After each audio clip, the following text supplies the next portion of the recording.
Hello everyone, फिर से मैं आप सभी के लिए एक न्यू इंटरेस्टिंग चाइनीज ड्रामा लेकर आई हूँ। तो चलो जल्दी से वीडियो को लाइक कर दो और अभी तक आपने चैनल को सब्सक्राइब ना किया तो प्लीज़ कर दो। तो ड्रामा के स्टार्ट में हम देखते हैं हमारी फीमेल लीड जिया को, जिसकी स्टेप मामू से ज़बरदस्ती उसकी स्टेप सिस्टर से शादी एक्सचेंज करवा के उसकी विलेज में शादी करवाना चाह रही होती है। तो जिया उन्हें मना रही होती है कि वो ऐसे उसे फोर्स ना करे, वो अपने डैड को भी प्लीज़ कर रही होती है। तो यहाँ पर उसकी स्टेप मामू से थप्पड़ लगाती है और कहती है कि आखिर तुम्हारी हिम्मत भी कैसे हुई मना करने की। मैं तुम्हारी स्टेप मॉम हूँ और मैंने तुम्हें ऐसे ही नहीं पाली हूँ कि मुझे कोई फ़ायदा ना मिले। आज तुम्हें अपनी स्टेप सिस्टर यूरो के बदले में विलेज में जाकर शादी करनी होगी, नहीं तो फिर यूरो की तुम्हारी जगह जो फैमिली में शादी कैसे होगी और वो एक रिच फैमिली में जाकर एक लग्जरियस लाइफ कैसे जिएगी। तो जी अपने डैड से कहती है कि डैड, मैं भी तो आपकी सगी बेटी हूँ ना, आप मेरे साथ ऐसा नहीं कर सकते। तो उसके डैड उसे दूर करते हैं और कह देते हैं कि तुम्हारी सिस्टर बीमार है और वो विलेज में जाकर वहाँ की हार्ड लाइफ कैसे जिएगी, इसलिए तुम्हें ही वहाँ जाना होगा। तभी यूरो यहाँ खांसते हुए जिया से कहती है कि सिस्टर तुम फिक्र मत करो, तुम्हारी जगह जो फैमिली में मैं शादी कर लूँगी और वहाँ पर मैं एक अच्छी यंग मैडम का रोल निभाऊंगी, बिल्कुल भी हमारी फैमिली का नाम नहीं ख़राब होने दूंगी। तब यहाँ पर उसकी मॉम कहती है कि मेरी बेटी तुम ठीक तो हो ना, तुम फिक्र मत करो, मैं थोड़ी ना तुम्हारी शादी विलेज में करवाऊंगी ताकि तुम्हें सफ़र करना पड़े, ऐसा हो ही नहीं सकता है। और फिर वो लोग यहाँ पर जिया को ज़बरदस्ती कार में बैठा कर उसे विलेज जाने के लिए भिजवा देते हैं और यहाँ पर ये लोग बड़े खुश हो रहे होते हैं। जिया बहुत अपसेट होती है और वो सोचती है कि वो भी तो अपने डैड की सगी बेटी है, तो भी उसके डैड बचपन से ही उसे छोड़कर बस उसकी सिस्टर यूरो को ही फेवर करते हैं। फिर यहाँ पर स्टेप मदर बड़ी खुश हो रही होती है और वो अपनी बेटी यूरो से कहती है कि हमने तो उसे अच्छा ट्रिक करके यहाँ से विलेज में शादी करवाने के लिए भिजवा दिए, अब यूरो तुम जल्दी से तैयार हो जाओ, जो फैमिली की कार आती होगी तुम्हें पिक करने के लिए। फिर यहाँ पर यूरो बड़ी खुश हो रही होती है कि जी आप तुम्हारी जगह मैं एक रिच लाइफ जीऊँगी और तुम विलेज में जाके सड़ोगी और एक विलेजर मैन की वाइफ बनोगी। दूसरी ओर हम देखते हैं कि जिया तो कार से जाते हुए बड़ी खुश हो रही होती है। असल में वो अपनी इस ख़राब फैमिली को छोड़कर जाने के लिए इतनी खुश होती है कि उसके डैड वैसे भी उससे प्यार नहीं करते थे और उसके स्टेप मॉम तो उससे बस नफरत करती थी। तो ऐसी फैमिली से आज़ाद होकर उसे अपनी फ्रीडम की बड़ी खुशी हो रही होती है कि अब वो अपनी मर्ज़ी की लाइफ जिएगी। और वो सोच रही होती है कि उसकी स्टेप सिस्टर यूरो को क्या लग रहा है कि वो एक अमीर लाइफ जीने वाली है, बिल्कुल नहीं। वो इस बारे में याद करती है और हमें फ्लैशबैक में दिखाते हैं कि एक दिन जब वो कैफ़े में गई हुई थी तो वहाँ पर उसे अपने फियांसी जो और उसकी ग्रैंड माँ की आवाज़ सुनाई दी थी, जो कि दोनों आपस में इस बारे में बात कर रहे थे कि वो लोग जिया से बस इसलिए शादी करना चाहते हैं क्योंकि उनकी फैमिली कंडीशन बहुत ख़राब है और उन्हें अपनी कंपनी के लिए पैसे चाहिए। तो जिया को पता लग गया था कि वो लोग तो असल में बैंकरप्ट होने की पोजीशन पर हैं। अब जिया यहाँ सोच रही होती है कि यूरो तुम तैयार हो जाओ अपनी ड्रीम फैमिली में शादी करने के लिए, जो कि बैंकरप्ट होने वाली है। फिर हम देखते हैं कि ड्राइवर तो यहाँ पर जिया को बीच रास्ते में कार से बाहर निकाल कर उसके सारे लगेज वगैरह को निकाल रहा होता है। तो जिया पूछती है कि ड्राइवर अभी तो हम लोग जगह पर पहुँचे नहीं है, तो आप मुझे पहले क्यों उतार रहे हो। तो फिर वो बताता है कि तुम्हारी स्टेप मदर ने मुझे बहुत कम पैसे दिए और उन्होंने मुझसे ये भी कहा है इतने कम पैसे में मैं बीच रास्ते में तुम्हें कहीं भी उतार सकता हूँ। वो उसका लगेज उसे देते हुए बताता है कि उन लोगों ने मुझे 2 दिन पहले ही तुम्हारा लगेज पैक करके दे दिया था, और ऐसा बोलकर वो अपना जा रहा होता है। और जिया इसी बारे में सोच रही होती है कि यानी उन लोगों ने उसे बहुत पहले ही अपनी फैमिली से निकालने का सोच चुके थे। जिया डिसाइड करती है कि वो पहले अपने होने वाले हस्बैंड शैन से मिलकर देखना चाहेगी कि वो कैसे टाइप का पर्सन है।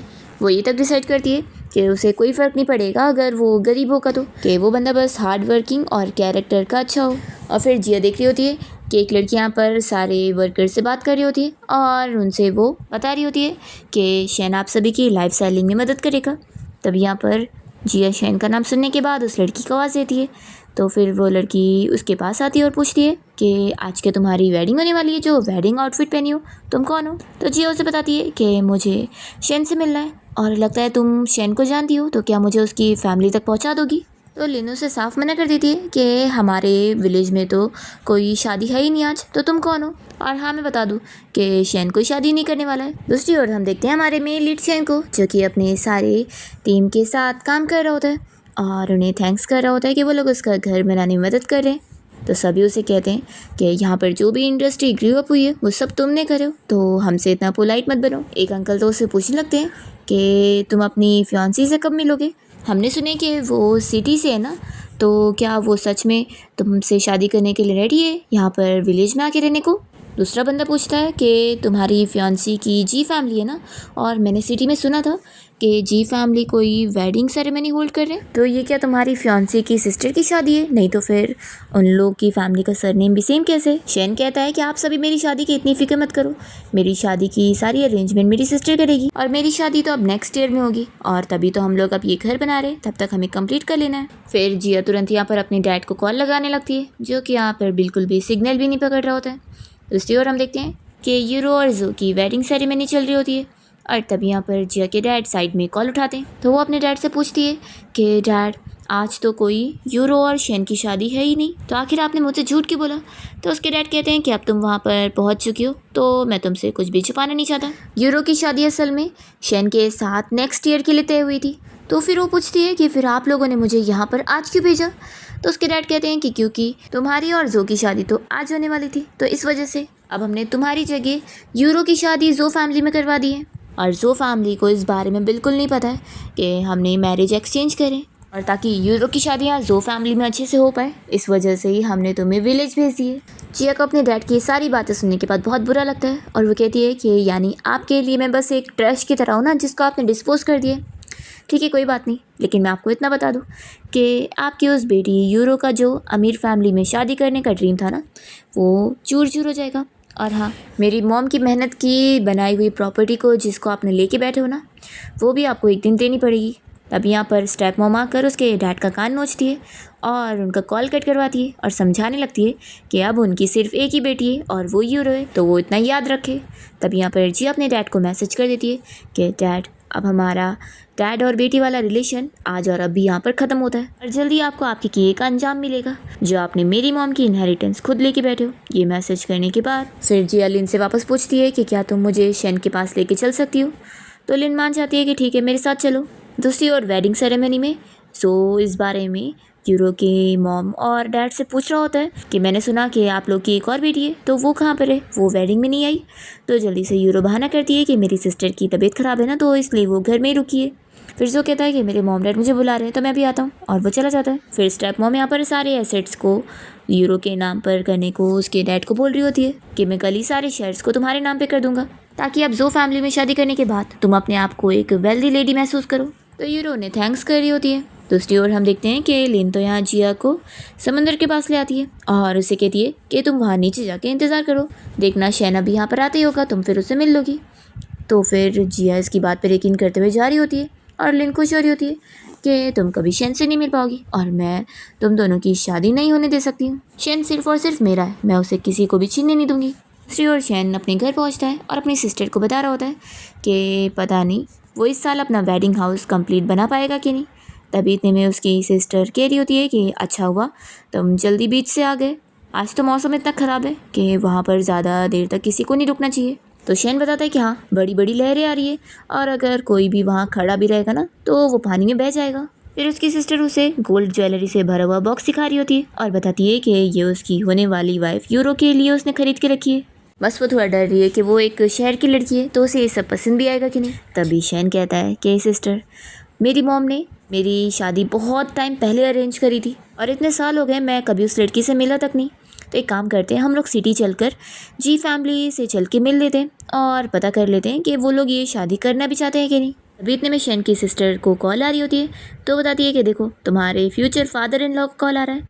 तो शैन कहता है कि पक्का शादी की डेट नज़दीक आ रही है ना, तो उन्हें अरेंजमेंट्स के बारे में कुछ बात करनी होगी। फिर वो कॉल उठाती है और पूछती है कि अंकल जी ने आपको क्या बात करनी थी। तो अंकल कहने लगते हैं कि अब तक तो मेरी बेटी जिया वहाँ पर पहुँच ही गई होगी और उसने आप लोगों को सब एक्सप्लेन कर दी होगी। तो शैन कहता है कि जिया ये तो यूरो की सिस्टर का नाम है ना, क्या वो हमारे विलेज आई है, पूछो उनसे। तो फिर उसकी सिस्टर पूछती है कि अंकल जी ना आप क्या बोल रहे हैं, हमारे घर में तो आपकी कोई बेटी नहीं आई है। तो फिर जिया के डैड इन लोगों को सब कुछ बता देते हैं। तो शैन की सिस्टर काफ़ी गुस्सा होती है कि यानी आपने अपनी बेटी यूरो की शादी किसी और से करवा दी है और अपनी दूसरी बेटी जिया को यहाँ भेज दिए उसकी सब्स्टिट्यूट बनाकर। तो कहते हैं कि हाँ ऐसी है। तो सिस्टर पूछती है कि इसका मतलब है कि जिया ऑलरेडी हमारे विलेज आ चुकी है। तो शैन कहता है कि सिस्टर बाहर मौसम इतना ख़राब है तो ऐसे मौसम में वो कहाँ ही होगी। जिया के डैड तो कह देते हैं कि अगर आप लोग को ये शादी करनी हो तो जिया से कर लेना और नहीं करनी तो वापस उसे हमारे पास मत भेजना। और ऐसा बोलकर वो कॉल कट कर देते हैं। दूसरी ओर हम देखते हैं कि जिया की हालत तो यहाँ ख़राब हो रही होती है और वो बेहोश होने लग जाती है और फिर यहाँ शेन को उसकी फ़िक्र होती है कि सिस्टर हम उस लड़की को ऐसे नहीं छोड़ सकते, पता नहीं वो किस हाल में होगी, मैं उसे ढूंढ कर आता हूँ। फिर वो आगे जाता है तो उसकी सिस्टर कहती है कि मैं भी चलती हूँ। फिर शेन और उसकी सिस्टर को रास्ते में लिन मिल जाती है। तो शेन की सिस्टर फिर उससे पूछ रही होती है कि क्या तुमने किसी लड़की को यहाँ आसपास कहीं देखी हो, वो तुम्हारी एज की है। तभी शेन लिन के हाथ में एक रेड कलर का बैच देखकर उससे पूछता है कि ये क्या है। तो फिर वो बहाना करने लगती है कि ये मुझे रास्ते में मिला था, चलो हम लोग आप लोग के घर पे चलते हैं। तभी यहाँ पर शेन की सिस्टर यूनो से कहती है कि ये मैरिज का टोकन है। तो फिर शेन लिन से पूछने लग जाता है कि सच सच बताना कि तुमने जिया को यहाँ पर कहीं देखी हो ना, बताओ एग्जैक्टली वो कहाँ पर है। तो पहले तो ये काफ़ी मना कर रही होती है, पर शेन बहुत गुस्सा हो रहा होता है। तो फिर वो मान जाती है कि मैंने उसे बीच के पास देखी थी। फिर ये उन लोग को वहाँ पर लेकर आती है। तो जिया यहाँ पर कहीं दिखाई नहीं दे रही होती है। तो शेन की सिस्टर इसे कहती है कि देखो सच बताना कि वो कहाँ पर है, क्योंकि अगर जिया को कुछ भी होता है ना तो इल्ज़ाम तुम्हारे ऊपर आएगा और तुम जेल जाओगी। तभी शेन को यहाँ पर अंदर जिया दिखाई दे जाती है। तो वो कहता है कि मैं जा रहा हूँ उसे बचाने के लिए। ये देखकर लिन को बहुत ज़्यादा गुस्सा आती है कि ये ज़िंदा कैसे बच गई। ठीक है, अगर ये इतनी लकी भी हो गई तो भी कोई बात नहीं, मैं इसे शेन को मुझसे नहीं छीनने दूंगी। और हम देखते हैं कि शेन जब यहाँ जिया को बचाने जाता है तो जैसे ही वो उसे उठा रहा होता है तो उसका फेस देखकर वो उसे पहचान लेता है। और फिर हमें कुछ साल पहले का फ्लैशबैक दिखाते हैं। शेन बहुत ज़्यादा परेशान होता है कि उसकी सिस्टर की सर्जरी के लिए उसे पैसे चाहिए, पर पैसों का कहीं वो इंतज़ाम नहीं कर पा रहा है। और यही सब फिक्र करते हुए वो रोड पे यहाँ एक गाड़ी से हिट होने वाला होता है, पर तभी इतने में जिया जल्दी से उसे खींच लेती है और उसे बचाकर वो उसे पूछती है कि तुम क्या कर रहे थे, क्या तुम्हें मरना था। तो शेन कहने लगता है कि वैसे भी मेरी लाइफ कोई काम की नहीं है। तो जिया उससे पूछती है कि तुम क्यों परेशान हो, मुझे बता सकते हो, हम दोनों सेम एज के हैं। वो हंस कर कहती है कि कहीं ऐसा तो नहीं कि तुम्हारी गर्लफ्रेंड ने तुम्हें धोखा दे दियो, इसलिए तुम यहाँ मरने जा रहे थे। तो वो कहता है कि मेरी फैमिली बहुत गरीब है, तो कोई लड़की मुझे देखेगी भी क्यों। फिर यहाँ पर शेन को परेशान देखकर जिया पूछती है कि क्या तुम्हारे घर में कोई प्रॉब्लम है। तो फिर वो उसे अपनी सिस्टर से मिलवाने हॉस्पिटल लेकर आता है और वो बताता है कि उसकी सिस्टर ही उसकी इकलौती फैमिली है और अभी उसकी सिस्टर की सर्जरी के लिए उसे पैसों की ज़रूरत है और उसे समझ नहीं आ रहा कि वो इतनी जल्दी में पैसों का इंतज़ाम कैसे करेगा। तो फिर जिया कहती है कि लेकिन इसका ये मतलब नहीं है कि तुम ऐसे मरने चले जा रहे थे। वो उसकी सिस्टर की हालत देखकर यही सोच रही होती है कि उसकी मॉम भी सर्जरी टाइम पर ना होने की वजह से ही मर गई थी। फिर जिया के पास जो पैसे होते वो उसे शेन को देने लगती है और बताती है कि ये उसने एक डिज़ाइन कंपटीशन की प्राइज़ मनी जीती है। तो फिर शेन मना कर रहा होता है कि नहीं नहीं मैं ये नहीं ले सकता। तो भी जिया उसे पकड़ाती है और उसे कहती है कि इतना याद रखना, फ्यूचर में चाहे जो कुछ भी हो जाए मैं कभी भी अपनी लाइफ को अंडर एस्टिमेट नहीं करना चाहिए, अगर जान बचेगी तभी तो उम्मीदें रहेंगी। तो वो उसकी बात पर हाँ कहता है। जिया को फिर उसके डैड की कॉल आ रही होती है। तो वो यही सोच रही होती है कि उसके डैड उसकी ये प्राइज़ मनी छीन कर उसकी सिस्टर यूरो को देना चाहते हैं और इससे बेहतर है कि वो किसी और के काम ही आ जाए। वो उसे कहती है कि तुम जल्दी से अपनी सिस्टर की मेडिकल बिल भर दो। ऐसा बोलकर जिया जा रही होती है। तो शेन कहता है कि क्यों ना हम अपना नंबर एक्सचेंज कर लेते हैं, फिर मेरे पास कभी फ्यूचर में जब पैसे होंगे तो मैं तुम्हें पैसे दे दूंगा। तो जिया उसे बताती है कि अगर मैं पैसे अभी तुम्हें नहीं भी दूंगी ना तो भी मुझसे पैसे छीन लिए जाएंगे, इसलिए तुम्हें मुझे कभी पैसे वापस करने की ज़रूरत नहीं है। ऐसा वो उसे खुशी खुशी कह देती है कि अगर कभी किस्मत में रहा तो शायद हम लोग फिर मिल जाए। ऐसा बोलकर वो चली जाती है। तो शेन भी उस टाइम पर जिया से दोबारा मिलने की विश कर रहा होता है। तो अब वो उसे देखते हुए यही सोच रहा होता है कि 5 साल हो गए और अब हम लोग दोबारा अरेंज मैरिज के ज़रिए मिल रहे हैं। फिर जिया बेहोश हो रही होती है। तो शेन कहता है कि मैं तुम्हें कुछ नहीं होने दूंगा। वो तुरंत ही उसे अपने घर लेके जाता है। फिर मॉर्निंग में जब जिया की नींद खुलती है तो जिया सोचती है कि क्या वो अब हेवन में आ चुकी है। फिर वो आकर बाहर का नज़ारा देखती है तो उसे समझ आता है कि वो विलेज में। तो वो खुश होती है कि यानी मैं अभी भी जिंदा हूँ। फिर इतने में शेन की सिस्टर यहाँ पर आकर जिया को गर्म पानी देने लगती है और कहती है कि कल रात तुम इतनी भीग गई थी तो तुम्हें ठंडी लग रही होगी ना। तो जिया पूछती है कि आप कौन हो। तो फिर वो उसे बताती है कि मैं शेन की सिस्टर हूँ। तो जिया सोचती है कि अच्छा, तो शेन की सिस्टर भी है। फिर वो जिया से बताने लगती है कि ये हमारी फैमिली का ही गेस्ट हाउस है जिसे मैंने और शेन ने मिलकर स्टार्ट किए थे। ये देखकर तो जिया शॉक होती है कि इतना लग्जरियस गेस्ट हाउस इन लोग का है, तो फिर ये फैमिली गरीब कैसे, मैंने तो यही सुनी थी। वो याद करती है कि उसके स्टेप मॉम ने उसे चिल्लाकर यही समझाई थी कि वो उसकी विलेज में शेन फैमिली में शादी करवाना चाहती है जो कि बहुत ही गरीब लोग हैं। तो जिया फिर अपने डैड से कह रही होती है कि डैड, मेरी मॉम ने तो मेरी जो फैमिली में शादी तय की थी। तो उसके डैड कहते हैं कि शेन की फैमिली विलेज में रहते हैं और वो लोग अभी भी इतने गरीब हैं तो हम वहाँ पर यूरो को नहीं भेज सकते ना, नहीं तो फिर वो वहाँ पर सफ़र करेगी, इसलिए उसकी जगह तुम वहाँ पर जाओगी शेन से शादी करने के लिए। यूरो भी उसे कहती है कि सिस्टर तुम ही इस बारे में सोचो कि अगर तुम शेन फैमिली में शादी करती हो तो वहाँ पर तो कोई इन लॉज ही नहीं है, तो कोई तुम्हें बुली भी नहीं करेगा और वहाँ की तुम ताज़ी ताज़ी हवा लोगी। तुम एक फिशर वुमेन बन जाओगी, जो कि इतना बुरा भी नहीं है। बस हाँ, तुम्हारे ऊपर से थोड़ी स्मेल आएगी। जिया के डैड उसे यही कहते हैं कि शैन की फैमिली बहुत ज़्यादा गरीब है, उनके पास कोई एसेट्स भी नहीं है। तो देख लो, तुम्हारी सिस्टर यूरो की तबीयत ऐसी ख़राब रहती है, तो वहाँ पर वो कैसी रह सकती है। फ्लैशबैक खत्म होता है और यहाँ पर शेन की सिस्टर जिया को आसपास की और भी चीज़ें दिखा रही होती है और बता रही होती है कि वो सब उनकी फैमिली का है। तो जिया तो शौक होते हुए खुश होने लग जाती है कि वो तो यहाँ सफ़रिंग के बजाय उल्टा छुपा हुआ खजाना पा चुकी है। ये फैमिली तो गरीब नहीं बल्कि बहुत ही ज़्यादा अमीर है। तब यहाँ पर शेन की सिस्टर जिया से कहती है कि मुझे अच्छे से पता है कि तुम्हारी फैमिली ने तुम्हें किस तरीके से ट्रीट किया है। तुमने ज़रूर वहाँ इतने सालों में बहुत सफ़र करी होंगी ना, लेकिन देखो मैं तुम्हें बता दूँ कि हम लोग ओपन माइंडेड पीपल है। अगर तुम मेरे भाई से शादी ना करना चाहो तो हम तुम्हें कोई फोर्स नहीं करेंगे, क्योंकि आखिर तुम बचपन से सिटी में पली बड़ी हो, तो तुम यहाँ विलेज में कैसे ही रह पाओगी। तब यहाँ पर शैन आकर ये सब सुन रहा होता है। तो जिया कहती है कि लेकिन मेरा ऐसा मतलब नहीं है। तो सिस्टर पूछती है कि फिर तुम मेरे भाई शैन से शादी करना चाहोगी। तो जिया यही सोच रही होती है कि अब वो वापस अपनी फैमिली के पास नहीं जा सकती है।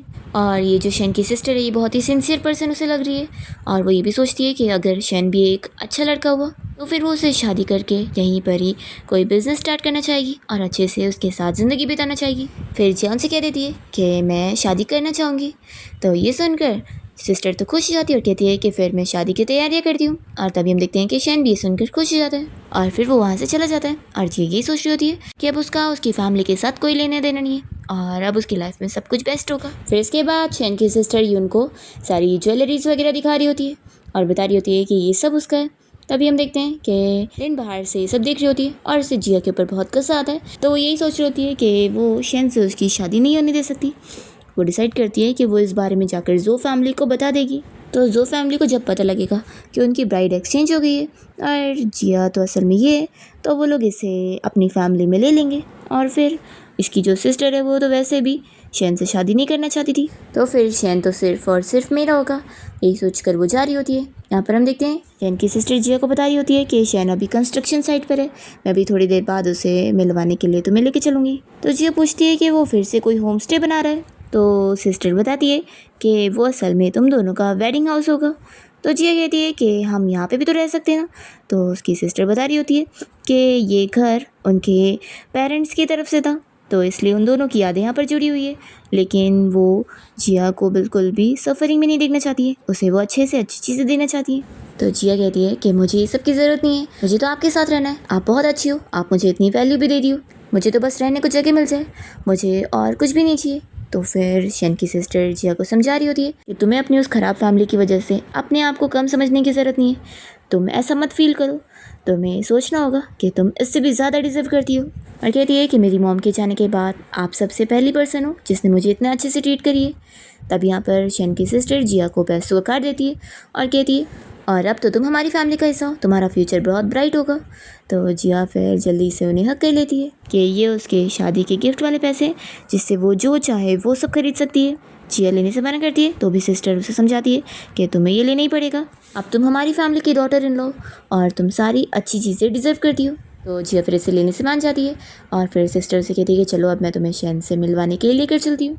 फिर रास्ते में जब ये लोग नज़ारा देखते हुए जा रहे होते हैं तो जिया पूछती है कि ये विलेज इतना डेवलप है, आखिर क्या यहाँ पर कोई बिहाइंड द सीन बॉस या इन्वेस्टर है।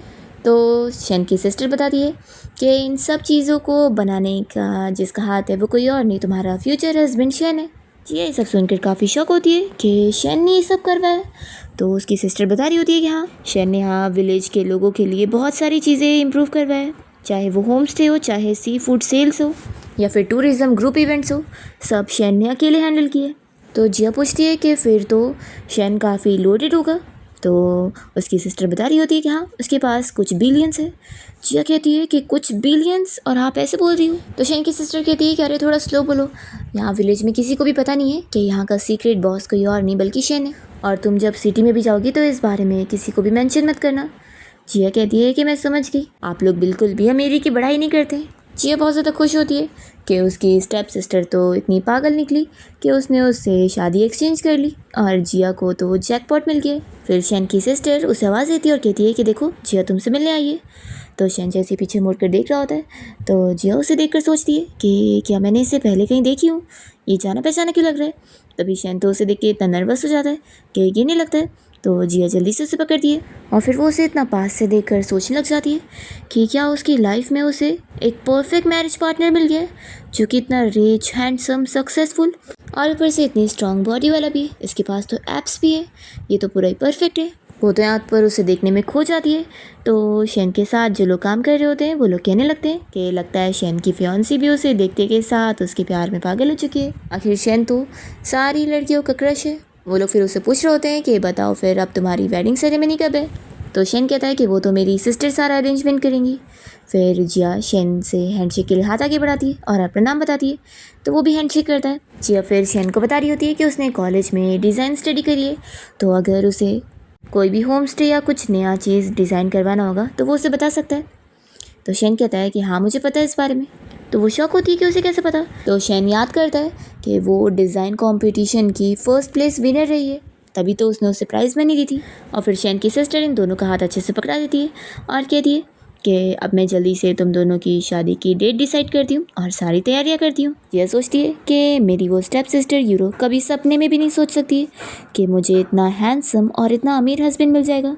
फिर दूसरी ओर यूरो को हम देखते हैं जो कि शॉपिंग करके घर आई होती है और बड़ी खुश हो रही होती है कि अच्छा हुआ मैंने जिया से अपनी ये शादी एक्सचेंज कर ली और जो फैमिली में शादी कर ली। तभी इतने में जो की मोम उसे जिया कहते हुए आवाज़ दे रही होती है। तो पहले तो वो समझ नहीं पाती, पर फिर उसे ध्यान आता है कि हाँ मैं तो अब जिया की जगह इस घर में शादी करके आई हूँ, तो मुझे जिया के नाम से प्रिटेंड करना पड़ेगा।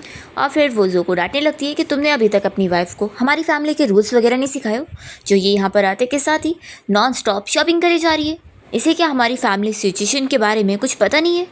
तो जल्दी से वो कहने लगता है कि मॉम आप क्या बोल रही है। तो जल्दी से यूरो पूछने लग जाती है कि फैमिली कंडीशन को क्या हुआ है, क्या कोई प्रॉब्लम आई है, मुझे बताओ। तब यहाँ पर मॉम तो जल्दी से अपना मुंह बंद कर रही होती है और यूरो इस बारे में जो से पूछती है कि तुम लोग का क्या इरादा है, क्या तुम लोग की फैमिली सिचुएशन ठीक नहीं है क्या, जो फिर मॉम मेरे पैसा खर्चे करने पर कंट्रोल करना चाहती है, और या फिर तुम लोग मेरी डाउरी को स्पेंड तो नहीं करना चाहते हो। तो फिर कहता है कि नहीं नहीं मेरी मॉम का ऐसा मतलब नहीं था। पर यूरो बार बार उसे पूछ रही होती है कि इसका क्या मतलब है। जो सोचता है कि ये कितनी अनोइंग है, अगर मुझे इसकी फैमिली की हेल्प की ज़रूरत होती है अपनी कंपनी की कंडीशन ठीक करने के लिए, तो इससे तो मैं कभी शादी भी नहीं करता। दूसरी ओर हम शेन को देखते हैं जो कि जिया को अपने बारे में बता रहा होता है कि जब वो ग्रेजुएट हुआ तो उसने फिर तुरंत ही बिजनेस स्टार्ट कर लिया। और वैसे तो उसने बहुत सारे विलेजर्स की मिलियंस में कमाने में हेल्प की है, लेकिन उन्हें इस बारे में बिल्कुल भी पता नहीं है। और सारे आउटसाइडर यही बोलते हैं कि कोई मिस्टीरियस बॉस है जो कि सभी की हेल्प कर रहा है। तो जिया बताती है कि उसे ये सब पता है कि सारे विलेजर्स को वर्कर ही समझते हैं सब लोग, और ये समझते हैं कि तुम्हारी फैमिली भी बहुत ज़्यादा गरीब है। वो बताती है कि तुम फिक्र मत करो, तुम्हारी सिस्टर ने मुझे सब बता दिए कि हमें अपनी फैमिली की अमीरी छुपा के रखनी है। तो फिर वो काफ़ी शौक होता है कि वो ऐसी उसकी सिचुएशन में भी उससे शादी करने को तैयार है और उसके साथ ये सब फेस करने को तैयार है। तभी इतने में फिर जिया को उसके डैड की कॉल आ जाती है और वो कॉल उठाती है, उनसे पूछती है कि बोलो आपको क्या बोलना है। तो फिर उसके डैड कहते हैं कि विलेज में तुम्हारी शादी होते के साथ ही तुम अपने मैनर्स भूल गई और तुम अब मुझे डैड नहीं बोल रही हो। तो जिया उन्हें याद दिलाती है कि आपकी सिर्फ एक ही बेटी है जिसकी आप केयर करते हैं और वो यूरो है, और मैं तो बस आपकी एक टूल हूँ जिसको आपने विलेज में फेंकने के लिए यूज़ किया। तो उसके डैड गुस्सा होते हैं और कहते हैं कि अच्छा ये बताओ कि तुमने मुझे ऐसा मैसेज क्यों करी थी कि मैं तुम्हारी मॉम की इनहेरिटेंस को अपने पास अच्छे से पकड़ के रखूँ क्योंकि मैं बहुत ही बुरा कर्म फेस करूँगा, इसका क्या मतलब है। तो जिया कहती है कि उसका बस सिंपल सा यही मतलब है कि उसकी मॉम का जो पैसा है, जो इनहेरिटेंस है, वो उसे नहीं देंगे लेकिन वेस्ट होने दे देंगे। तो उसके डैड कहते हैं कि वेस्ट होने से तुम्हारा क्या मतलब है, वो तो मैंने तुम्हारी सिस्टर के नाम पे ट्रांसफ़र कर दिया उसकी डाउरी के तौर पे, तो इसमें क्या गलत है। तो ये सुनते के साथ ही जिया बहुत ज़्यादा गुस्सा होती है और अपने डैड से कहती है कि आपने मुझे तो कोई डाउरी नहीं दी और अब आप मेरे सामने ये सब बोल रहे हैं, अब दोबारा मुझे कॉल मत करना, मुझे आपसे बात ही नहीं करनी है। ऐसा बोलकर वो कॉल कट करती है। तभी शैनो से शांत करने लगता है और समझाता है कि जहाँ प्यार होता है वहीं घर होता है, तो ऐसे आउटसाइडर के ऊपर तुम अपना गुस्सा मत वेस्ट करो। तो जिया भी खुश होती है कि हाँ बात तो सही है, अब तो मुझे इतनी अच्छी इन लॉस वाली फैमिली मिल गई है, तो अब मुझे वो ख़राब फैमिली से कोई भी लेना देना रखने की ज़रूरत ही नहीं है। तभी जिया को उसके डैड का एक और वॉइस मैसेज आता है जिसमें वो कह रहे होते हैं कि वो गलती से भी जो की फैमिली में इस बारे में पता ना लगने दे कि जिया की शादी की जगह वहाँ पर उसकी सिस्टर की शादी हुई है और वो उसकी जगह गई हुई है। इनका ये मैसेज पढ़कर जिया बहुत ज़्यादा गुस्सा होती है कि ये फिर से यूरो को डिफेंड कर रहे हैं। तो फिर वो जब उन्हें रिप्लाई देने जा रही होती है तो शैन उसका फ़ोन लेकर उसके डैड का नंबर ही ब्लॉक कर देता है और कहता है कि जो भी लोग तुम्हें परेशान करें ना वो ब्लॉक्ड होना ही डिज़र्व करते हैं। फिर वो उसका हाथ पकड़ता है और कहता है कि सिस्टर ने खाना बना चुकी होगी, तो चलो खाना खाने चलते हैं, और उसे लेके जा रहा होता है जिया बहुत ज़्यादा खुशी महसूस कर रही होती है और सोचती है कि उसकी सिस्टर यूरो तो कितनी बड़ी पागल है जो उसने इतना अच्छा और प्यारा हस्बैंड छोड़कर एक ऐसे बंदे से शादी कर ली जो कि बस उसका यूज़ करने के लिए उसे शादी कर रहा है, क्योंकि उसकी फैमिली की बैंकरप्सी उसे बचानी है इस वजह से। फिर लिन जब जो फैमिली से मिलने पहुंचती है तो जो फैमिली की मेड यहाँ पर उन लोग आकर बता रही होती है कि विलेज से कोई लड़की यहाँ पर आई हुई है आप लोग से मिलने के लिए। ये सुनते के साथ ही यूरो तो डर जाती है कि कहीं यहाँ पर उसकी सिस्टर जिया तो नहीं आ गई।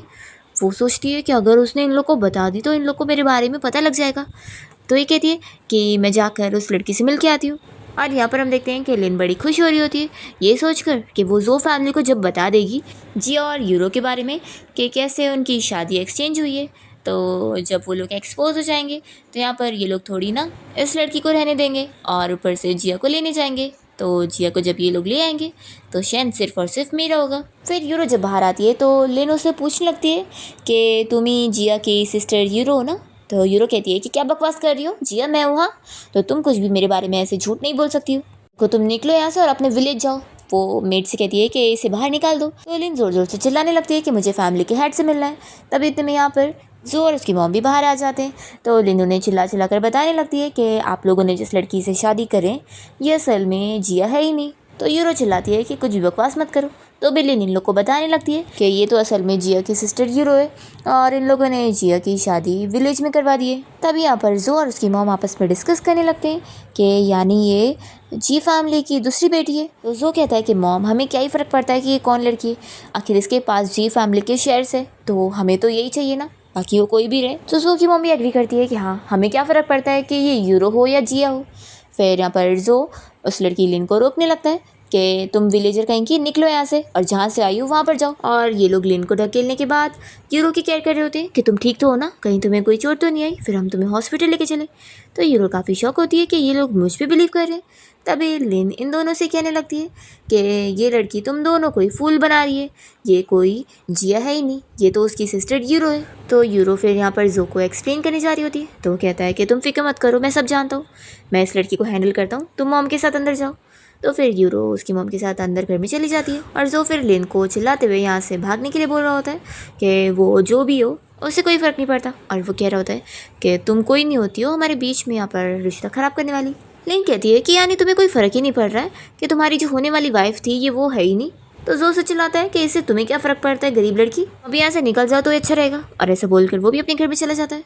फिर लिन को बहुत गुस्सा आता है कि उसका ये प्लान तो ख़राब हो गया। तो वो सोचती है कि मैं ऐसे हार नहीं मानूंगी, मुझे कोई और तरीका निकालना होगा ताकि मैं उस जिया को शेन की लाइफ से निकाल सकूं। और ऐसे सोच के फिर वो चली जाती है। और फिर हम देखते हैं कि जो की मॉम यहाँ पर यूरो से कहती है कि हमें कोई फ़र्क नहीं पड़ता कि तुम जिया हो कि यूरो, बस तुम मेरे बेटे से प्यार करती हो और अब तो तुम दोनों की शादी हो गई तो यही काफ़ी है। तो जो कहता है कि हाँ हम दोनों एक दूसरे से प्यार करते हैं तो अब तुम कोई भी हो मुझे कोई फ़र्क नहीं पड़ता। तो यूरो तो इतनी खुश हो जाती है कि ये दोनों मेरे साथ कितना अच्छे से, तो फिर मुझे भी अपना गुस्सा कम करना चाहिए और इन लोग के साथ और अच्छे से रहना चाहिए। फिर यूरो कहने लगती है कि मॉम आपका बहुत थैंक यू कि आपने मेरे लिए कुछ भी ग्रज नहीं होल्ड करी और ना ही मुझे कोई ब्लेम करी। असल में मेरी जो सिस्टर है वो विलेज में शादी करने की ज़िद कर रही थी, तो एक बड़ी सिस्टर होने के नाते मैं उसकी बात मान गई। तो इस तरीके से मैं उसकी जगह यहाँ जो फैमिली में शादी करके आ गई। लेकिन मुझे जो बहुत ज़्यादा पसंद है तो मुझे लगता है कि ये हम लवर्स की हैप्पी एंडिंग है, तो इससे ज़्यादा अच्छी बात क्या हो सकती है। तो मॉम कहती है कि हाँ तुम बस मेरे बेटे को पसंद करती हो, मेरे लिए ये इंपॉर्टेंट है। तब यहाँ पर जो खुश हो रहा होता है कि मौका अच्छा है। फिर वो उसे कहने लगता है कि यूरो मुझे अभी तुमसे एक हेल्प चाहिए थी। तो कहती है कि हम फैमिली है तो तुम्हें बिल्कुल भी हिचकिचाने की ज़रूरत नहीं है, बताओ क्या मदद चाहिए।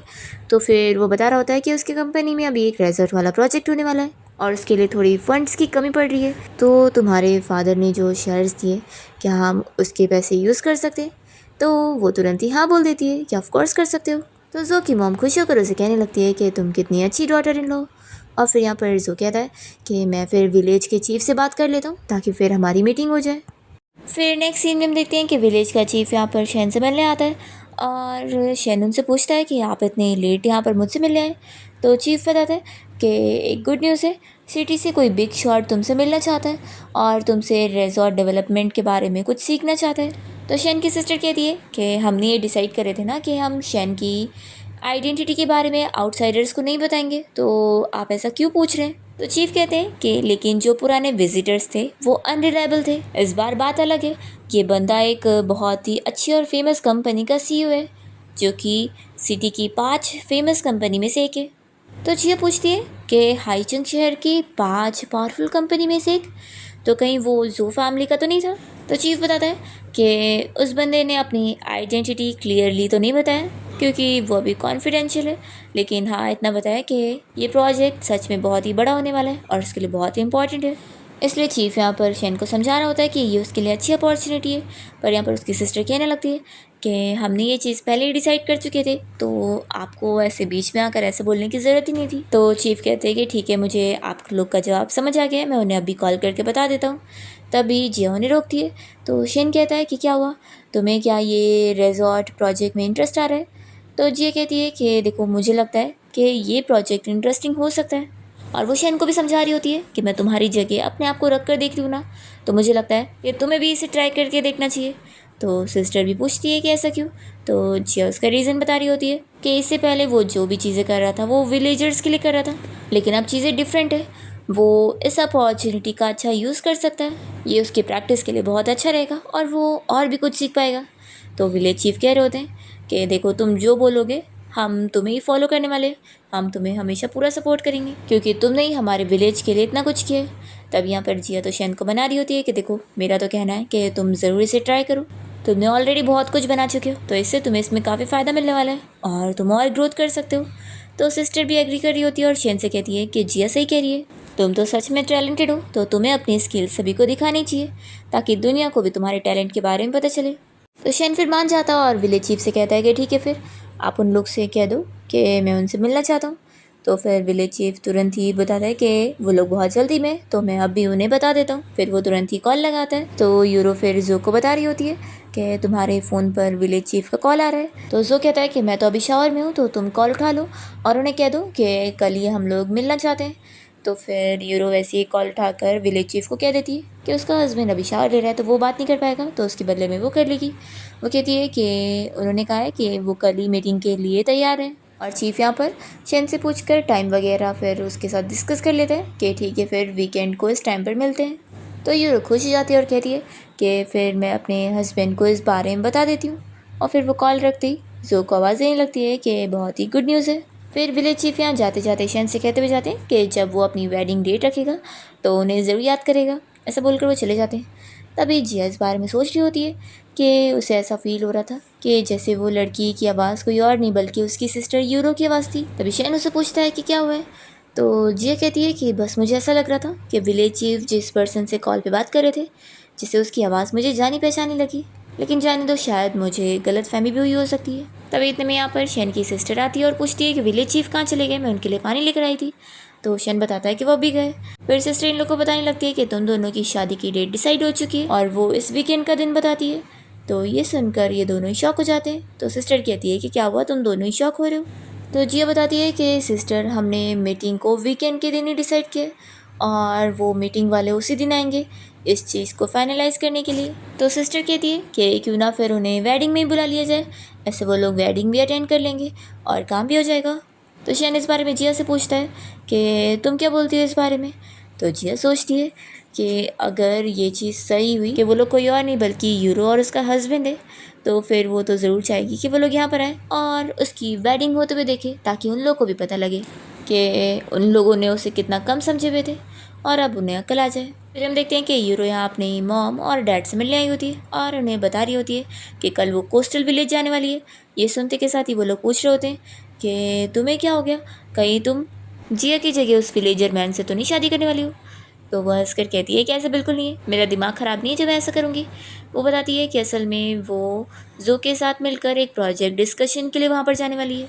तो उसके डैड कहते हैं कि ये तो बहुत ही बड़ा प्रोजेक्ट है और मैंने सुना कि उस कोस्टल विलेज का जो बिहाइंड द सीन बॉस है वो बहुत ही मिस्टीरियस और पावरफुल है और जो की इतनी पहचान हो गई कि उसकी उस बंदे तक बात हो गई है, तो फिर तो कितनी कमाल की बात है। तो यूरो जो की और तारीफ़ कर रही होती है कि जैसे उन लोगों ने जो का नाम सुने तो तुरंत ही उसके साथ मीटिंग के लिए मान गए। ये सुनकर उसके डैड तारीफ़ें करने लगते हैं कि जो तो सच में बहुत ही कमाल का है। तो यूरो की मम कहने लगती है कि ये सब कमाल हमारी बेटी यूरो का है, क्योंकि उसकी वजह से उसके हस्बैंड को इतनी अच्छी लक मिली है, इस वजह से अगर जो की शादी जिया से हुई होती तो पक्का जो फैमिली तो उसी दिन ही बैंकरप्ट हो जाते, मुझे पूरा यकीन है। तो यूरो कहती है कि मॉम लेकिन अब तो उसकी शादी उस विलेज वाले पर्सन से हो चुकी होगी ना, और वो हंसने लग जाती है कि यानी अब तो वो कई गुना ज़्यादा गरीब हो चुकी होगी। तो इस पर उसकी मॉम भी हंस रही होती है और उसके डैड भी साथ दे रहे होते हैं और कहने लगते हैं कि बढ़िया ही मुझे कह रही थी कि मुझे मेरा कर्मा मिलेगा और हम लोग बर्बाद हो जाएंगे और हमारी फैमिली का जो पैसा है वो अचानक से गायब हो जाएगा। तो यूरो कहती है कि डैड वो सब बकवास करी थी और आप फिक्र मत करो, सारे पैसे मेरे पास अच्छे से सेफली है और मैंने डिसाइड करी हूँ कि मैं थोड़ा सा पोर्शन जो की कंपनी में इन्वेस्ट करूँगी, फिर उसे अपना प्रोजेक्ट आगे बढ़ाने दो। देखो मुझे पूरा यकीन है कि हमें बहुत फ़ायदा होगा। तो उसके डैड कहते हैं कि बिल्कुल सही, और वैसे मुझे लगता है कि जिया बस तुमसे जेलस हो रही है। तब यहाँ पर यूरो की मॉम कहती है कि तुम जब वहाँ विलेज जाओगी ना तो उसे जाकर थोड़ा सबक भी सिखा के आना, उसे समझा देना कि वो वहाँ विलेज में अच्छे से रहे और हमारी फैमिली के पास आकर हमसे पैसे मांगने की तो बिल्कुल ना सोचे। फिर नेक्स्ट टाइम देखते हैं कि यूरो जब जो के साथ कार से निकली होती है विलेज जाने के लिए, तो वो बस इसी बारे में सोचकर खुश होती है कि वो विलेज पहुंचने के बाद जिया को वहाँ पर अच्छे से बिहेव करना सिखाएगी और उसके लेवल में उसे लाकर उसे बेइज्जत करेगी। तभी इतने में यहाँ पर इन लोग को बहुत सारी वेडिंग कार्ड्स जाते हुए दिखाई देती है।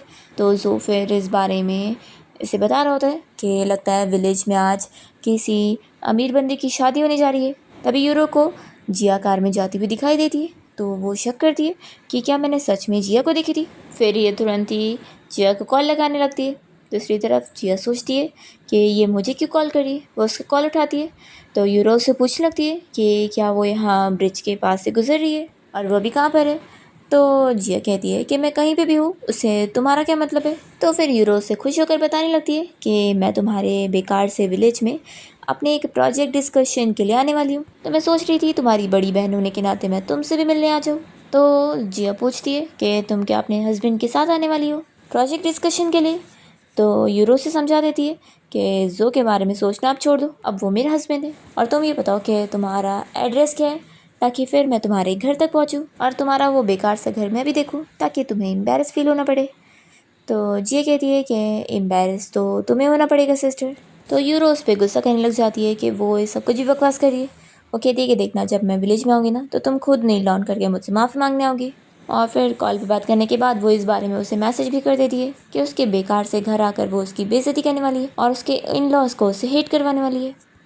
फिर हम देखते हैं कि शैन की सिस्टर यहाँ वेडिंग सेरेमनी को अच्छे से हैंडल कर रही होती है और यहाँ पर जो शैन के रिलेटिव्स वगैरह आए होते हैं वो पूछ रहे होते हैं कि उसकी शादी तो नेक्स्ट ईयर होने वाली थी। तभी जिया सोचती है कि मैं इन लोग को बिल्कुल नहीं बता सकती हूँ कि मैं अपनी सिस्टर यूरो को रिप्लेस कर रही हूँ। तभी जल्दी से यहाँ पर शैन की सिस्टर आकर बात को संभालती है और बताती है कि उसने वेडिंग डेट्स के बारे में चेक करी और आज का दिन बहुत ज़्यादा स्पेशल था, तो इसलिए उन्होंने जल्दी करी और शादी के अरेंजमेंट जल्दी में करवा दी। तो फिर ये सुनकर सभी खुश होते हैं। तभी यहाँ पर एक लड़की तो शैन से पूछने लगती है कि लेकिन अभी उसने अपना न्यू वाला घर तो बनाया ही नहीं है और उसकी वाइफ तो सिटी से आई हुई है, तो क्या उसके ओल्ड हाउस में वो रह लेगी। तो शैन बता रहा होता है कि उसके यहाँ पर इतने सारे घर है, उसकी वाइफ कहीं भी रह सकती है। तभी जिया सभी से कहती है कि मैंने शैन से थोड़ी ना मेंशन के लिए शादी करी हूँ, हम लोग एक दूसरे के साथ बहुत ज़्यादा खुश हैं और हम बस एक दूसरे के साथ एक अच्छी लाइफ बिताना चाहते हैं। तो सारे लोग फिर इन लोग को कॉन्ग्रेचुलेट कर रहे होते हैं। तभी इतने में विलेज के चीफ आकर इन लोग को बताने लगते हैं कि आउट ऑफ टाउन से भी बहुत सारे लोग उनके लिए बहुत सारा गिफ्ट लेकर आ रहे हैं। तो शैन फिर जिया से बात करने के बाद उन लोग को पिक करने जाता है। शैन की सिस्टर भी इस बारे में जिया से बात करती है, तो जिया कहती है कि आप लोग फिक्र मत करो। फिर वो लोग यहाँ से चले जाते हैं और जिया अकेले सब हैंडल कर रही होती है। फिर हम देखते हैं यहाँ पर यूरो जो से इस बारे में पूछती है कि इस विलेज का डेवलपमेंट तो बिल्कुल बुरा नहीं है, तो वैसे ये बताओ कि वो बंदा तुमसे कब मीटिंग करने वाला है और ये बिहाइंड द सीन बॉस आखिर है कौन इन सब के पीछे। तभी जो परेशान होकर बता रहा होता है कि कॉल पर बिल्कुल भी बात नहीं हो रही है और उल्टा कॉल लग ही नहीं रहा है। तो यूरो कहती है कि कहीं तुम्हें किसी ने स्कैम तो नहीं किया है और वो लोग असली लोग हो ही ना। तो ये कहता है कि पहले चेक करते फिर पता लग जाएगा। फिर ये लोग जब उस वेडिंग वाले हाउस की तरफ बढ़ रहे होते हैं तो जो कहता है कि इतने ओल्ड हाउस को देखकर तो लगता ही नहीं है कि ये उस मिस्टीरियस बॉस का घर हो सकता है, बिल्कुल नहीं। तब यूरो कहती है कि मुझे तो शक हो रहा है कि कहीं ये जिया की शादी तो नहीं है। फिर वो कहती है कि रुको मैं चेक करती हूँ और फिर तभी वो यहाँ जिया को देखकर कहती है कि यानी यहाँ सच में तुम्हारी शादी हो रही है। तो जो सोचता है कि अच्छा तो यही मेरी ओरिजिनल फियांसी है जिसके साथ पहले मेरी शादी होने वाली थी। सच में ये तो यूरो से ज़्यादा मैच्योर लगती है। फिर इतने में जिया उस जाने लगती है तो यूरो से रोक कर कहती है कि मैं तुमसे बात कर रही हूँ, क्या तुम्हें सुना नहीं दे रहा। जिया उसे क्लियरली समझाती है कि छोड़ो मुझे, एक डॉग भौंकेगा तो मैं उसके पीछे उसे सर्व नहीं करते बैठूंगी। यूरो कहती है कि तुमने अभी तक मुझसे कुछ क्लियर नहीं करी हो। तुम्हारी तो कुछ दिन पहले ही शादी हो गई थी ना, तो क्या तुम यहाँ पर दूसरी वेडिंग कर रही हो? जिया उसे कहती है कि मेरी फैमिली का मैटर का तुमसे कुछ लेना देना नहीं है और तुम कोई नहीं होती हो मुझे यहाँ पर चीज़ें सिखाने वाली। तो यूरो कहती है कि तुम्हारी बड़ी सिस्टर होने के नाते आज मुझे तुम्हें तमीज़ सिखाना ही होगा। और फिर वो उसे थप्पड़ लगाने जा रही होती है तो जिया उसका हाथ रोक देती है, उल्टा उसे दूर पुश करती है। तो यूरो को गुस्सा आता है। वो जो से कहती है कि तुम देखो मत, इसे मेरे लिए मारो, मैं तुम्हारी वाइफ हूँ तो तुम्हें मुझे तो सपोर्ट करना ही चाहिए। तो यहाँ पर जिया कहती है कि जो मुझे नहीं मार सकता। वो उसकी पोल खोलने का यहाँ पर नाटक करने लगती है कि तुम्हें पता नहीं है जो ने तुमसे क्यों शादी की है। वो उसकी फैमिली कंडीशन के बारे में थोड़े से हिंट्स देती है तो ये समझ जाता है कि लगता है इसे मेरी फैमिली के बारे में पता है कि मेरी फैमिली की बैंकरप्ट वाली पोजीशन होने वाली थी। फिर वो उसे बिल्कुल भी मारने की हिम्मत नहीं करता। जिया उसे कहती है कि तुम यहाँ पर मेरे हस्बैंड से बात करने आए हो ना मीटिंग के लिए। ये सुनकर यूरो भी डर रही होती है और फिर वो जो से पूछती है कि तुम जिस बॉस से बात करने आए थे क्या उसका भी सरनेम जियांग है? तो फिर वो बताता है कि ये तो उसे नहीं पता क्योंकि उस बंदे ने अपनी आइडेंटिटी छुपाया हुआ है तो उसे कुछ भी इन्फॉर्मेशन नहीं पता है। तो यूरो ये सुन के खुश जाती है और कहती है कि फिर तो वो थोड़ी ना इसका हस्बैंड है। वो जिया को चिल्लाती है कि तुम अपने आप को समझती क्या हो, जैसे झूठा शो ऑफ कर रहोगी और हमें यकीन हो जाएगा। तो जिया कहती है कि मेरा हस्बैंड रिच है या पुअर वो तो तुम लोग को जल्दी पता लग ही जाएगा। दूसरी ओर हम देखते हैं कि यहाँ पर शैन को विलेज चीफ बता रहा होता है कि बहुत सारे विलेजर्स ने उसके लिए सारे अच्छे अच्छे गिफ्ट भेजे हुए जिनकी उसने बहुत पहले हेल्प किया था। उन लोगों ने बहुत सारी ज्वेलरी और गोल्ड वगैरह दिए होते हैं। तो चीफ बता रहा होता है कि उन्होंने कहा कि आपको तो कोई चीज़ की कमी नहीं है, तो ये सब आपकी वाइफ के लिए शादी का गिफ्ट है। तो शेन कहता है कि सिस्टर क्या हमें इन सबको एक्सेप्ट करना चाहिए? तो उसकी सिस्टर कहती है कि वैसे तो ऐसे रिटर्न तो नहीं करना चाहिए, लेकिन हमारे घर में जगह कहाँ है इन सब चीज़ों को रखने के लिए। तो विलेज चीफ कहता है कि लेकिन वेडिंग गिफ्ट को रिटर्न तो नहीं कर सकते, ये बिल्कुल भी अच्छा नहीं होता है। और वैसे भी तुमने उनकी काफ़ी हेल्प करो तो वो लोग तुम्हें थोड़ा सा कुछ दे रहे, तो ये ज़्यादा भी नहीं है। शेन मान जाता है कि ठीक है इन बॉक्सेस को लेके चलते। दूसरी ओर यूरो यहाँ पर जिया से कहती है कि तुम सच में यहाँ के विलेज वाले लोग की तरह ही बन चुकी हो और ऐसी बातें कर रही हो। तो जिया उससे थप्पड़ लगाती है और कहती है कि वो विलेज के लोगों के बारे में ऐसी चीज़ें नहीं बोल सकती है। और वो से कहती है कि तुम भी तो यहाँ पर विलेज में आकर अपने काम के लिए बात करने आए हो, तो इतना क्या ऊंचा समझ रहे हो तुम लोग अपने आप को? तो जो बताता है कि हम इस विलेज को डेवलप करने वाले उस बिहाइंड द सीन के बॉस से मिलने आए थे, लेकिन लगता नहीं कि वो ऐसे विलेज में रहता होगा। वो इतना अमीर पर्सन है तो पक्का कोई हिडन मेंशन में ही रहता होगा। यूरो कहती है कि देखो तुम डायरेक्ट हमें बता दो कि विलेज चीफ कहाँ पर है, हमें उनसे बहुत ज़रूरी काम है तो हमारा टाइम मत वेस्ट करो। तो जिया फिर जो से कहती है कि मैं अच्छे से जानती हूँ कि तुमने यूरो से क्यों शादी करने के लिए मान गए हो और तुम्हारा आखिर ये सब में रीज़न क्या है। वो यूरो से कहती है कि क्या तुम नहीं जानना चाहोगी कि ये लोग तुमसे शादी करके इतने खुश क्यों हैं और ये लोग क्या प्लान कर रहे हैं। तो यूरो को भी शक हो रहा होता है कि वो लोग सच में सारा सच जानने के बाद भी उसकी झूठी केयर तो नहीं कर रहे। यूरो इस बारे में जो से पूछने लगती है तो जो कहता है कि इसकी बातों में मत आओ, ये बस हमारा रिश्ता ख़राब करने के लिए ये सब हमारे बीच में झगड़ा लगाना चाह रही है। जिया कहती है कि अच्छा तो तुम दोनों कुछ ज़्यादा परफेक्ट मैच हो जो मैं तुम लोग को ब्रेक करने की कोशिश करूँगी। तो फिर यूरो से पूछती है कि तुमने जो अभी बोली थी उसका क्या सच में मतलब है। यह कहती है कि अगर तुम्हें मेरी बातों पर यकीन नहीं है तो अपने सिजो की फैमिली की कंपनी की फाइनेंशियल स्टेटस को देख लेना, फिर तुम्हें पता लग जाएगा। जो गुस्से में फिर यहाँ पर जिया को मारने वाला होता है, पर इतने में यहाँ पर शैन के सारे रिलेटिव्स आ जाते हैं जिया को प्रोटेक्ट करने के लिए और इन दोनों को चिल्लाने लगते हैं कि वो लोग आखिर है कौन जो जिया को इस तरीके से बुली कर रहे हैं। जिया उनकी होने वाली सिस्टर इन लॉ है और ये सारे लोग मिलकर इन दोनों को पकड़ लेते हैं और उन्हें मारने के लिए डरा रहे होते हैं। तो यूरो कहने लगती है कि इन सभी को बता दो कि मैं तुम्हारी सिस्टर हूँ और ये लोग हमें ऐसे छोड़ दे। तो फिर सभी रिलेटिव्स पूछने लग जाते हैं कि सिस्टर इन लॉ क्या ये तुम्हारी कोई सिस्टर है। तो जिया बता देती है कि ये मेरी स्टेप सिस्टर है, लेकिन मैं बता दूँ कि मैंने अपनी फैमिली के साथ सारे रिश्ते ख़त्म कर चुकी हूँ। तो यूरो को लग रहा होता है कि उसकी अमीर फैमिली में शादी नहीं हुई तो इसलिए इस तरीके से ये यहाँ शो ऑफ करने के लिए एक्टिंग कर रही है। जिया यूरो को समझा रही होती है कि देखो तुम फूल मत बनो, इसने बस मेरी मॉम की इनहेरिटेंस के पैसे लूटने के लिए तुमसे शादी की है और ये बस अपने फाइनेंशियल स्टेटस को छुपाने के लिए ये सब बहाने कर रहा है। तो जो तो यहाँ फंसने वाला होता है तभी वो यूरो को अपनी बातों में ले लेता है और कहता है कि ये हमें बस परेशान करने के लिए सब कर रही है, हमें यहाँ से चलना चाहिए। तो यूरो भी डिसाइड करती है कि इसे तो मैं बाद में देख लूँगी। फिर वो जिया से कहती है कि देखो तुम हमें विलेज चीफ के पास लेके चलो तो जिया कहती है कि फिक्र मत करो, मेरा हस्बैंड और विलेज चीफ यहाँ पर आते होंगे और तुम लोग मेरे हस्बैंड से मिलना चाहते हो। यूरो मान नहीं रही होती और कहती है कि तुम कितनी डम बन चुकी हो, देखो हम लोग बॉस से मिलना चाहते हैं, ना कि तुम्हारे उस गरीब हस्बैंड से। तो फिर शेन के सारे रिलेटिव कहने लगते हैं कि जिया ये तुम्हारी सिस्टर है, लेकिन तुम्हारी तरह इसके पास थोड़ा सा भी ब्रेन नहीं है, लगता है ये बस नाम की तुम्हारी सिस्टर है और इसे अपनी मॉम की स्टूपिडिटी मिलेगी इनहेरिटेंस में। तो यूरो के यहाँ पर बेइज्जती हो जाती है। फिर वो जोशी कहती है कि तुम कॉल लगाओ, आखिर विलेज चीफ कॉल क्यों नहीं उठा रहा है। तो ये लोग परेशान हो रहे होते हैं।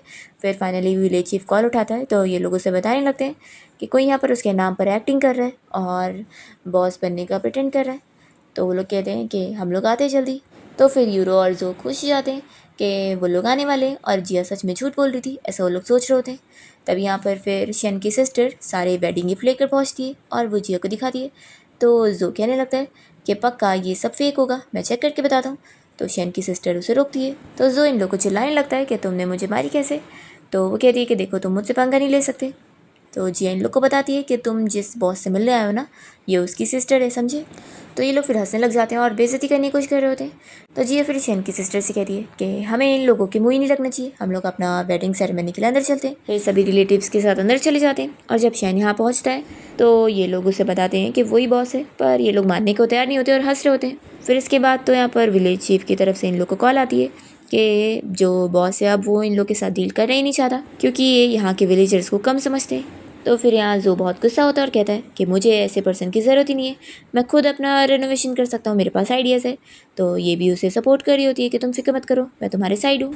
तो यहाँ पर तो वो बस उसका यूज़ कर रहा होता है और इस बारे में यहाँ पर जिया भी समझ जाती है और वो शेन से डिस्कस करती है, जो कि असल में यही चाल है, वो कोई तुमसे मिलना चाहता ही नहीं था, वो तो बस यूरो के सामने वो सब प्रिटेंड कर रहा था ताकि फिर वो उसके पैसे यूज़ कर सकेगा अपनी कंपनी की लॉस के लिए। फिर नेक्स्ट हम देखते हैं कि जिया और शेन मिलकर एक रेस्टोरेंट में आए होते हैं कोई पर्सन से मीटिंग के लिए और तभी यहाँ पर यूरो और जो भी आए होते हैं और जो तो बस इसे फूल ही बना रहा होता है क्योंकि वो किसी से मीटिंग करना ही नहीं चाहता। फिर जब वो बिजनेस पार्टनर यहाँ मीटिंग के लिए पहुँचता है यहाँ पर शेन उससे बात कर रहा होता है और जो की पोल खुल जाती है कि वो तो असल में कुछ है ही नहीं और उसकी कंपनी भी बैंकरप्ट होने वाली है और यहाँ पर वो बस सारे नाटक कर रहा है। तो अब यूरो को जो की असलियत पता चलती है, वो तो उसे कह देती है कि वो उसे डिवोर्स ले लेगी और उसे छोड़कर वो यहाँ शेन को सेडिस करने पहुँचती है और शेन का हाथ पकड़ते हुए उसे मनाने लगती है कि आखिर वो उसकी फियांसी है तो वो जिया को छोड़ दे और आखिर वो उसका ही है।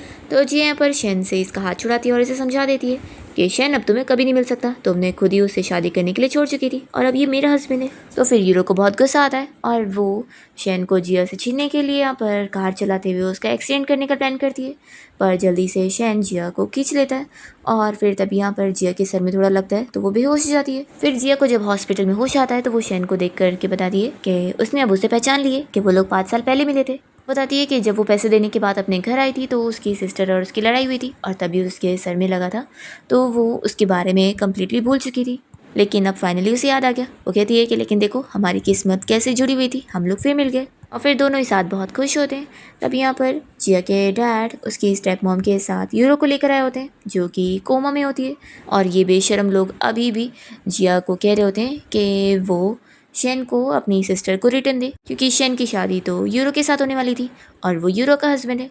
तो जिया उन लोग को चिल्लाती है कि उस जैसे शेमलेस लोग उसने आज तक नहीं देखी। वो उनसे क्लियर कर देती है कि उन्हें कुछ नहीं मिलने वाला और वो लोग उसके कुछ भी नहीं है और ये बोलकर वो इन लोग को भगा देती है और शेन भी उन लोग को चिल्लाता है कि वो लोग होते भी कौन है उनके सामने मुँह खोलने वाली, और फिर लोग पुलिस को बुला लेते हैं और इन लोग को अरेस्ट करवा देते हैं। इसके बाद हम देखते हैं कि जिया और शेन की अपनी मैरिज लाइफ बहुत ही हैप्पी चल रही होती है क्योंकि जिया शेन के साथ काम में काफ़ी हेल्प भी कर रही होती है, दोनों ही एक दूसरे के फुल सपोर्ट होते हैं। इसके साथ इस ड्रामा की हैप्पी एंडिंग होती है।